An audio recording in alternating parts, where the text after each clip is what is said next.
خاتون حضور کی خدمت میں حاضر ہوئی اور عرض کی یا رسول اللہ صلی اللہ علیہ وسلم مجھ سے بدکاری سرزد ہو گئی ہے اور میرے پیٹ میں بچہ ہے اور میں چاہتی ہوں کہ آخرت کی سزا کی بجائے دنیا کے اوپر اس کی سزا مجھے دے دی جائے تاکہ میں پاک ہو جاؤں اور صاف ہو جاؤں، کیونکہ آخرت کی سزائیں بہت سخت ہیں۔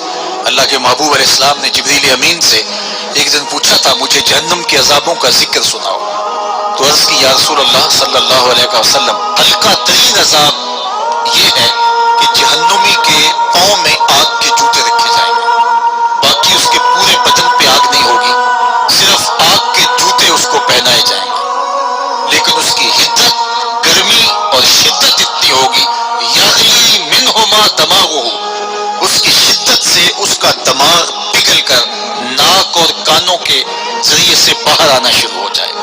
یہ سب سے ہلکے عذاب کی کیفیت ہے، اور جو عذاب سخت ہیں الیاذ باللہ، اللہ تعالیٰ قرآن مجید میں فرماتا ہے ثم لا يموت فیہا ولا یحیا، اس بڑے عذاب کا ذکر کیا جو جہنمیوں کو دیا جائے گا، فرمایا اس عذاب کی کیفیت یہ ہوگی بندہ نہ جیے گا نہ مرے گا، جیے گا اس لیے نہیں کہ آگے اور پیچھے دائیں اور بائیں آگ ہی آگ ہوگی، تو اس آگ میں جینا کو جینا تو نہیں ہوگا، اور مرے گا اس لیے نہیں کہ موت کو موت آ چکی ہو، تو وہ کتنا سخت عذاب ہوگا الیاذ باللہ کہ ہلکے ترین عذاب کی کیفیت یہ ہے کہ پاؤں میں آگ کا جوتا اور دماغ پگھل کے ناک اور کانوں کے راستے سے باہر آ جائے۔ تو اس نے عرض کی یا رسول اللہ صلی اللہ علیہ وسلم میرے اوپر حد جاری کر دیجیے، اور اس نے کہا کہ میرے پیٹ میں جو ہے وہ بچہ ہے۔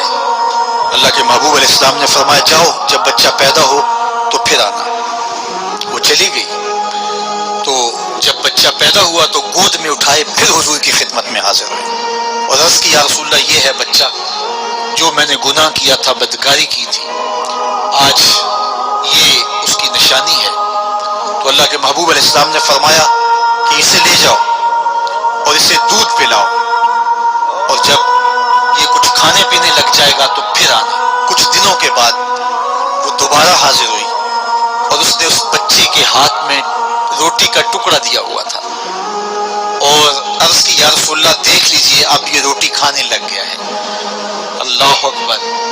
تو اللہ کے محبوب نے فرمایا انہیں لے جاؤ اور جا کے انہیں سنگسار کر دو۔ اس کی یہ حد بنتی تھی، اس کو سنگسار کیا اور اس نے خود یہ سزا اپنے لیے قبول کی۔ تو یہ بات ذہن نشین کیجئے کہ یہ وہ لوگ تھے کہ جن سے کبھی کوئی گناہ سرزد ہو جاتا تو وہ جلد توبہ کرتے، اور اس کی بڑی سے بڑی حد اور سزا بھی ہوتی تو وہ بھی کاٹنے کے لیے تیار ہو جاتے۔ میں اور آپ دیکھیں کہ ہماری زندگی میں اگر گناہ ہیں اور ہمیں سچی توبہ کی توفیق بھی نصیب نہیں ہے، آئندہ نہ کرنے کا عزم مصمم ہو، پکا ارادہ ہو کہ یہ گناہ زندگی میں دوبارہ نہیں کروں گا، الگ بات ہے کہ پھر دوبارہ اس سے سرزد ہو جائے، لیکن جب وہ توبہ کر رہا ہو تو اس وقت اس کا پختہ عزم ہو اور اس کے دل کے کسی گوشے میں نہ ہو کہ چلو میں توبہ کر لیتا ہوں اور پھر ہو گیا تو پھر کر لوں گا، پکا عزم ہو کہ دوبارہ یہ گناہ نہیں کروں گا۔ اور اگر زبان سے توبہ توبہ کر رہا ہو اور دل میں ہو کہ ٹھیک ہے یہ تو صبح بھی مجھ سے عمل بد سرزد ہونا ہے، تو اللہ تعالیٰ سے یہ مذاق کرنے والی بات ہے، اور اللہ تعالیٰ سے جو مذاق کرتا ہے وہ کہاں کھڑا ہے وہ خود سوچ لے۔ وہ کیا کسی نے کہا تھا کہ توبہ کی پھر توبہ کی پھر توبہ کر کے توڑ دی، میری اس توبہ پہ توبہ توبہ توبہ کر اٹھی۔ تو ایسی توبہ نہیں ہے کہ جو رسماً کسی مجلس میں چلے گئے، کسی اجتماع میں چلے گئے تو سب لوگوں نے توبہ توبہ کی تو وہ بھی توبہ توبہ کرتا رہا، لیکن اس کا عزم مصمم پختہ ارادہ نہیں تھا گناہوں کو چھوڑنے کا، تو یہ توبہ نہیں، یہ مذاق ہے۔ اس لیے اللہ کے حضور سچی توبہ یہ ہے کہ ماں قبل کے گناہوں سے نرے مٹی کے گھرونے پاؤں پہ بناتا ہے اور انہیں مسمار کر دیتا ہے۔ وہ کبھی آپ نے دیکھا ہوگا کہ بچے ریت میں اپنا پاؤں رکھ کر کے اوپر سے ریت تھمک لیتے ہیں اور پھر پاؤں ہونے سے نکال لیتے ہیں، بچ جائے تو بڑے خوش ہوتے ہیں، اور جب کھیل ختم ہو جاتے ہیں تو اسے گرا دیتے ہیں اپنے ہاتھوں سے۔ بیلول بھی اسی شغل میں لگا ہوا ہے، بیلول یہ کام کرتا ہے، گروندے بناتا ہے گراتا ہے، گروندے بناتا ہے گراتا ہے۔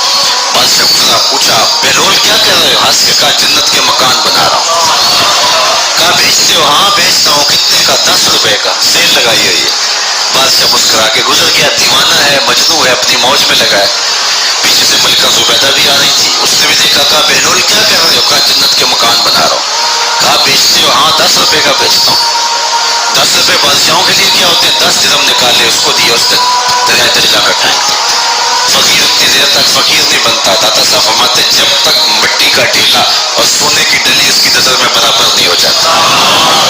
اور ایک مکان کے گرد، ایک وہ گروندے کے گرد دائرہ لگایا. کہا یہ تیرا ہوا.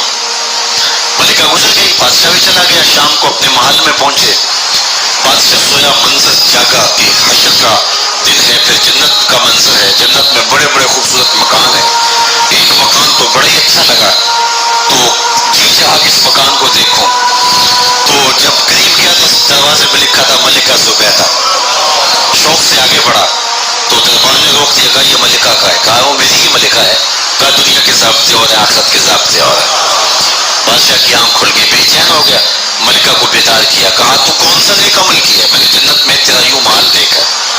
ملکہ کہنے لگی وہی معمول کی نمازیں، وہی سب کچھ، کوئی نیا کام تو میں نے کیا نہیں. ہاں یاد آیا، کل گزر رہی تھی، دجلہ کا کنارہ تھا، وہ جسے لوگ مجذوب کہتے ہیں، وہ جو دیوانہ کہلاتا ہے، وہ بہلول، وہ جنت کے محل کہتا تھا وہ بنا رہا. میں نے کہا چلو کوئی بات نہیں، فقیر ہے، 10 روپے کیا ہوتے ہیں. تو میں نے 10 روپے کا ایک محل خریدا تھا. بادشاہ سر پکڑ کے بیٹھ گیا. وہ تو مجھے بھی کہتا تھا. میں دیوانے کی بات سمجھ کے گزر گیا. اگلے دن بادشاہ کسر گزرا. جب کسر گزرا نا تو دل دھڑک رہا تھا کہ کہیں مجذوب پھر آج مل جائے اور اسی موج میں ہو تو کام بن جائے. دیکھا تو بہلول وہاں بیٹھا ہوا ہے. آگے بڑھ کے دیکھا تو کام بھی وہی. بادشاہ پھر رک گیا. پوچھا بہلول کیا کر رہے ہو؟ اب دل دھڑک رہا تھا کہ مجذوب ہے، کوئی اور بات کہہ دے تو چلو اچھا ہو کہ وہی جواب دے دے. اس نے بھی وہی جواب دیا، جنت کے محل بنا رہا ہوں. بادشاہ کا کچھ دل ٹھہرا. پھر کہا اچھا بیچتے بھی ہو؟ ہاں ہاں بیچنے کے لیے بنا رہا ہوں. بادشاہ ادھر جیب میں ہاتھ ڈال رہا ہے اور ادھر پوچھا کتنے کا؟ کہا آدھی حکومت لگے گی. کہا کل تو 10 روپے کے بتا رہے تھے. کہا کل تم نے دیکھا نہیں تھا، آج سودا دیکھ کے لے رہے ہو. اللہ تعالیٰ ارشاد فرماتا ہے انما تنذر من اتبع الذکر وخشی الرحمن بالغیب. جو انڈکٹڈ سودے کرتے ہیں، جو بغیر دیکھ کے کرتے ہیں. اچھا چلو ایک خوشخبری میں آپ کو بھی سناؤں، اور وہ خوشخبری رسول اللہ کی زبان سے. حضور نے فرمایا طوبی لمن رآنی وآمن بی وطوبی 7 مرات من لم یرانی وآمن بی. فرمایا صحابہ تمہیں مبارک ہو ایمان کی کہ تم نے مجھے دیکھا اور میرے اوپر ایمان لائے. اور کہا انہیں 7 مبارکیں ہوں جنہوں نے مجھے دیکھا بھی نہیں ہوگا اور پھر بھی ایمان لائے. انما تنذر من اتبع الذکر وخشی الرحمن بالغیب فبشرہ بمغفرۃ واجر کریم. ان کو بشارت دے دیجئے بڑی عزت والے اجر کی اور خوشخبری بھی. تو جس اجر کو میرا رب بھی کریم کہہ رہا ہے وہ اجر کیسا ہوگا؟ تو یہاں تو لہجہ دم توڑتا ہے اور الفاظ ساتھ نہیں دیتے کہ اجر کریم کی کیا تعریف کریں جس اجر کو میرے رب ہے. لا فضل لعربی علی عجمی. کسی عربی کو اجمی پر کوئی فضیلت نہیں ہے اور کسی اجمی کو کسی عربی پر کوئی فضیلت نہیں ہے. کسی گورے کو کالے پر، کسی کالے کو گورے پر کوئی فضیلت نہیں. فضیلت کا معیار صرف تقویٰ ہے. ہمارے آج بھی ہندوانہ رسمیں ختم نہیں ہو رہی. دولت کی تقسیم پر، امیر غریب کی بنیاد پر اس معاشرے میں تقسیم موجود ہے. ہمارے دیہاتوں میں چودھری اور کمی کی بنیاد پر تقسیم موجود ہے. رعایا اور حکمرانوں کی بنیاد پر یہاں تقسیمیں موجود ہیں. لیکن میرے اور آپ کے آقا و مولا نے قیامت تک آنے والی انسانیت کے لیے جو منشور دیا وہ یہ تھا کسی عربی کو اجمی پر کوئی فضیلت نہیں، کسی اجمی کو عربی پر کوئی فضیلت نہیں، کسی گورے کو کالے پر کوئی فضیلت نہیں. چونکہ کالے رنگ بھی اللہ نے بنائے ہیں، گورے رنگ بھی اللہ نے بنائے. حکیم لقمان رنگ کے کالے تھے اور صورت اچھی نہیں تھی. تو کسی نے ان سے پوچھا کہ آپ اتنے بدصورت کیوں ہیں؟ تو حکیم لقمان نے کیا جواب دیا؟ کہا آپ شکل میں نقص نکال رہے ہیں یا شکل بنانے والے میں نقص نکال رہے ہیں؟ تو وہ خاموش ہو گیا. اللہ اکبر. تو یہ اللہ نے بنایا ہے نا، اس کانٹا بھی اس نے پیدا کیا ہے، پھول بھی اس نے پیدا کیا ہے، چہروں کی رنگت اس نے بنائی ہے، کسی میں کوئی رنگ بھر دیا، کسی نے کوئی رنگ بھر دیا. تو رنگوں کی بنیاد پر، نسب کی بنیاد پر کوئی افضل، کوئی اشرف، کوئی اعلیٰ، کوئی بد، یہ نہیں ہے، بلکہ معیار جو دیا گیا وہ کیا تھا؟ تقویٰ. ان اکرمکم عند اللہ اتقاکم، جو زیادہ متقی ہے اللہ کے نزدیک وہی معزز ہے، وہی معتبر ہے. پھر حضور علیہ الصلوۃ والسلام نے عورتوں کے بارے میں تاکید کی کہ وہ تمہاری زیر دست ہیں، ان کی ملک کچھ نہیں ہوتا اور کمزور ہیں، ان کے بارے اللہ سے ڈرنا. اور حضور نے ان کے ساتھ حسن سلوک کرنے کی وصیت کی. پھر غلاموں کے ساتھ حسن سلوک کرنے کا حضور نے درس دیا کہ جو خود کھاتے ہو وہ انہیں کھلاؤ، جو خود پیتے ہو انہیں پلاؤ، جو خود پہنتے ہو انہیں پہناؤ. بعض لوگ ملازم کو، ماتحت کو جو ہے وہ ہلکے کپڑوں میں کس کر رکھتے ہیں تاکہ پتہ چل جائے کہ یہ غلام ہے، یہ ملازم ہے اور ہم باس ہیں. حضور علیہ الصلوۃ والسلام نے ان تین چیزوں کی تاکید کی. پھر حضور نے ہمسایوں کے حقوق کے حوالے سے بات کی، اور صحابہ فرماتے ہیں کہ اتنی بار حضور نے تاکید کی کہ ہمیں یہ گمان ہوا کہیں وراثت کے اندر حقدار نہ ٹھہرا دیا جائے. تو ہمسایوں کے حقوق کے حوالے سے حضور نے تاکید ارشاد فرمائی. پھر حضور نے تین باتوں کی تاکید فرمائی. پہلی بات، عمل میں اخلاص پیدا کرو، چونکہ عمل کا خلوص ہی قبولیت کا سبب و ذریعہ ہے.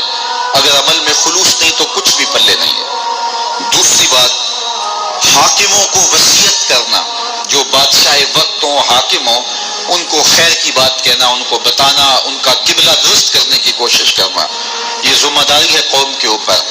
تیسری بات کہ حضور نے یہ وصیت فرمائی، لزوم و جماعت المسلمین، مسلمانوں کی جماعت سے الگ نہ ہونا، الگ الگ ٹولیوں میں نہ بٹنا، لابیاں نہ بنانا، گروہ بندیاں نہ کرنا، جماعت کے ساتھ جڑ کے رہنا، فرقہ بندی سے بچنا اور جماعت وحدہ کا ساتھ دینا.